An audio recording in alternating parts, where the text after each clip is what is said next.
Rural Heritage on RFD-TV is brought to you by Rural Heritage Magazine, borrowing from yesterday to do the work of today. For subscription information, please call 319-362-3027 or order online at www.ruralheritage.com.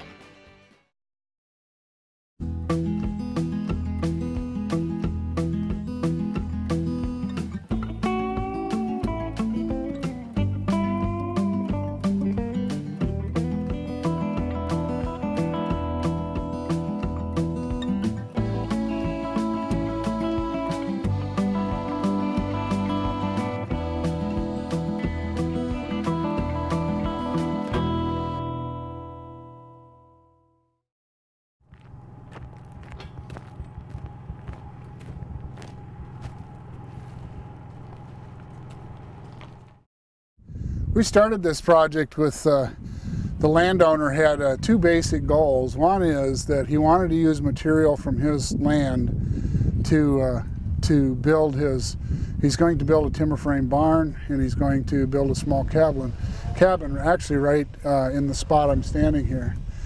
And because of the remoteness, it just made sense to cut the timber here and process it here so that he could work on that project. And we're going to be involved in that throughout too. What I'm trying to do as we're cutting is I'm trying to balance his building needs and the materials he needs for that, along with keeping a balance in the forest and trying to maintain what he's got here. And he's got some fantastic white pine. From a forestry standpoint, I want to leave some white pine here, some of the big majestic white pines for seed. It's got good genetics. The other is we want to open it up so there's enough sun so we can get some white pine to grow and get more diversity in our young stock. This is the ultimate in low impact and lessening your footprint. One is we're using the horses to the log, so that has minimal damage compared to anything else. We're not using gas. You know, there's all kinds of reasons for horses. Second is we're sawing on site. It just makes sense that if you can process it on site, you're dropping your transportation costs, lessening your footprint. And what's even better than that is when you saw it on site and then you build something out of it, which is what we plan to do here.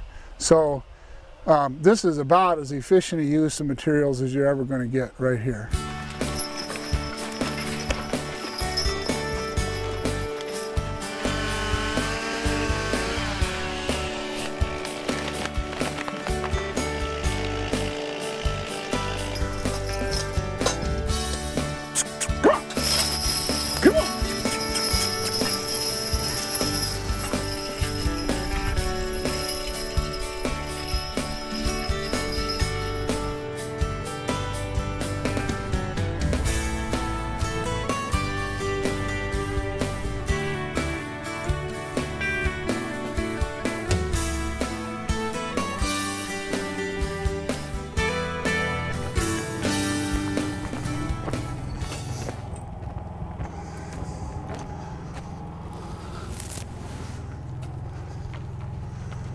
This is kind of our mess hall combination, mess hall sleeping quarters for me and Tim. When we first got here it was 15 below zero, so keeping things from getting frozen and our food and water, keeping everything from getting too froze is kind of a key. So I strategically place everything. This barrel is what we keep our water in, and as long as we're in the tent it stays cold, but it doesn't freeze on us. Then I've got our food stuff here, and the stuff that doesn't matter how warm it gets, like my box stuff, I keep high because it's always a lot warmer up here. And then a lower shelf is like a refrigerator, so the milk and stuff stays down below, and that's just about right. I mean, if you took a thermometer and set down there, it would probably be 35 degrees or so. The milk was just ice cold this morning when we got up. Then we've got all of our electronic stuff, and what we do is we run a generator part of the day, and it charges all of our batteries and gets everything charged up.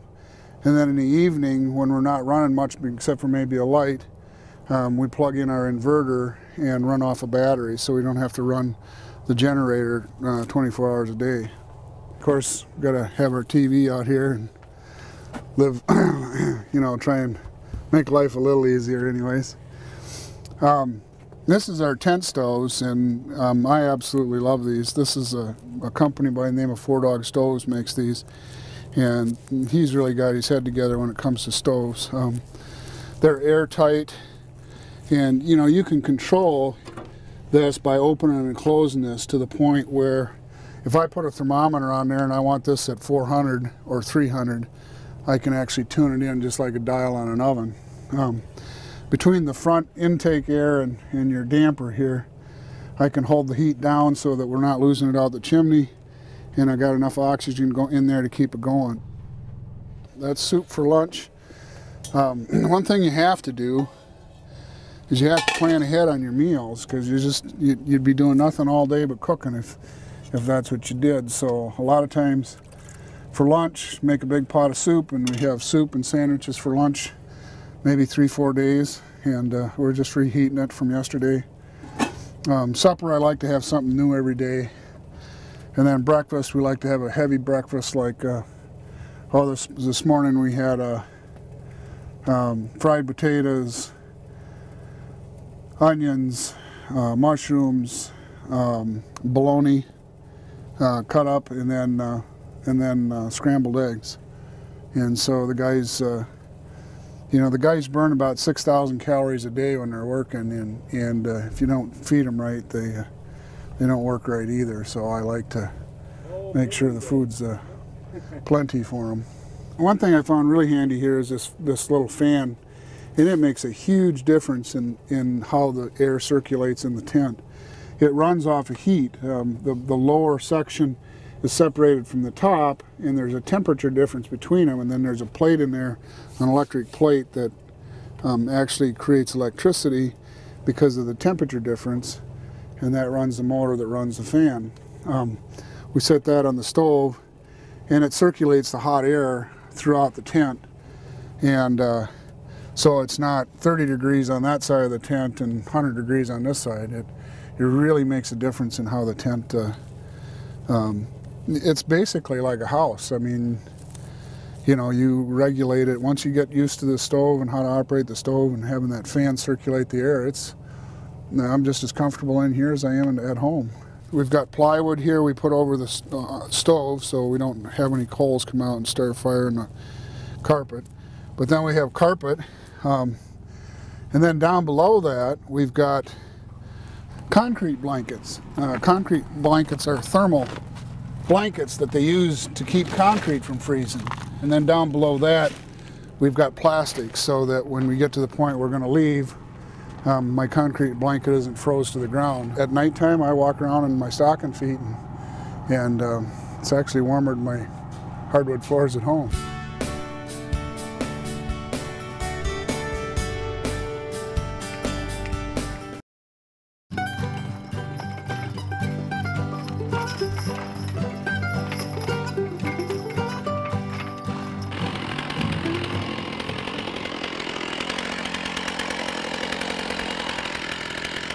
Probably 90% of the actions happen within 6 feet of the tree.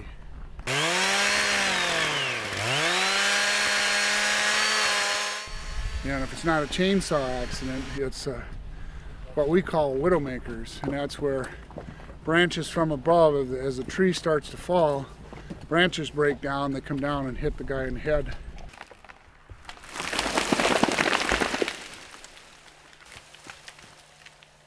But we've improved our odds with that by using directional felling, where we release the tree when we tell it to go rather than chasing it in from behind.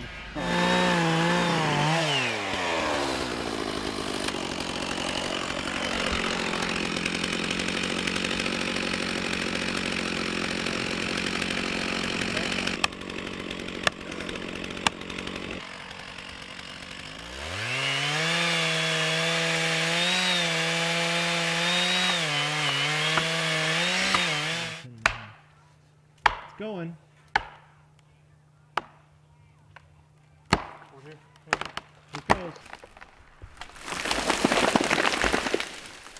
When you have the option of letting the tree go, it gives you much more time to get away from the tree and get away from that kill zone. And it's a lot safer method of cutting trees. Not that it can't happen, it can happen, but we just try to reduce our odds as much as possible of getting hit. So, and first aid is a real issue when we're in the woods or even in camp. This is pretty remote. I mean, you know, if something happens here, especially when we're back in the woods, getting somebody out is pretty critical. And so we've got pretty extensive first aid equipment. This Alice pack has got some real heavy duty gear in it. I've got a light first aid kit with band-aids and alcohol pads and iodine, stuff like that. This kind of stuff you put in your car. One of the guys cuts themselves in the finger or something, they got a band-aid we can put on them. But then we go into more of a trauma deal. I've got this, this is some burn ointment that's just fantastic I use. Burns are actually fairly common too in camp with cooking on wood and stuff. You know, it's easy to forget and you grab a skillet with a bare hand or something and get a burn. This is a water filtration system, not necessarily a critical first aid, but as far as getting somebody hydrated that goes down because of their hydration. I can melt snow, I can get water right out of the swamp if I have to, run it through this, and it's palatable water. Probably 60% of the biggest danger we have is chainsaw accidents, getting cut with a chainsaw. If you get touched with a chainsaw, it's a serious deal. So in this situation, we've got a trauma kit that has gauze pads, heavy dressing, very heavy dressing, stuff that we can wrap them up with and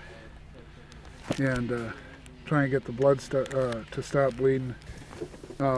Before we even get to this, I have this kit, and this is we carry in the woods with us, actually on the cart, and this is a trauma kit for combat. It's got a tourniquet. Obviously we wouldn't use that unless we're in a chainsaw accident or something where we're losing blood fast. Now, as far as training, I've been a first aid instructor for 20 years, and Logan here has been an EMT for I don't know how many years, a lot of years. And no first aid kit should be without this. Duct tape is fantastic. A couple years ago, I was walking down a pine log, and I slipped and fell, and I sliced my hand on a stick right here, and I laid it open quite a bit. And so I put some gauze on it, got the bleeding stopped, pressure, and then duct taped it. And she healed together to the point you can't hardly see the scar right now. I should have got stitches, but we were so far back in that it was kind of pointless. By the time I got out, wouldn't have made much difference anyway. So, but it healed up real nice. Duct tape is pretty handy stuff, and if you've got a real serious bleeder, that can help you a lot. And this goes in the cart and in the woods, and then we have the bobsled, and we always have a team hooked to the bobsled. It's kind of our ambulance, so to speak. There's no way you're going to get EMTs back in where we're at.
When I'm brushing, my main concern is any place the harness touches or has a lot of contact with the skin.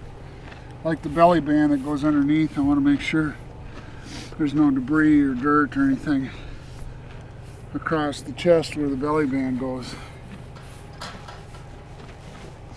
And the collars too, I'll brush that out good. And I want to make sure that his joints and his muscles and his leg is good. And then I like to go down their back, their spine, and I run my finger down here. And if they get reactive, a lot of times that means their back is out. When I get back here and start pushing in this area, if they react to that, and he'll hunch his back if he's sore, there's a possibility of some kidney issues there, which he's not reacting to, so that's good. But I just go down the back and see if they react to anything. He's in good shape. He was frustrated yesterday, and I wanted to make sure that he's physically okay. Now this is Kyle, and he's got a hot spot right in here. It's still sweating this morning. Now that's normal when you take the harness off at night. You know, their whole collar area is just going to be soaking wet. But by morning it should be dried off like this. And this spot here is still sweating on him, so that collar is starting to irritate him a little bit. So we're going to keep an eye on that today. It's not causing any issues yet, but because of the fact it's still sweating, we're certainly going to watch that today. And the other is, I'm going to take a look and see, maybe this will happen sometimes because the draft is too low. So when we get the collar on him and start pulling with him, I'm going to see how the collar sets in him. So we'll. It's not hurting him or bothering him any, but if we leave this going, don't pay attention to it, in another day or two, it could cause us some problems.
This program is available for purchase.